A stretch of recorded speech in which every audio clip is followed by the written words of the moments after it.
কিন্তু যে জিতবে সে 500 টাকা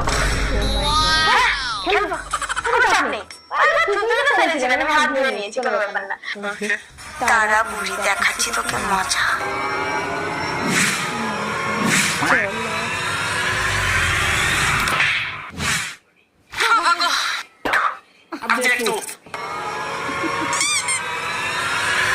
वीडियो को अच्छा लगे तो लाइक कमेंट करना सब्सक्राइब जरूर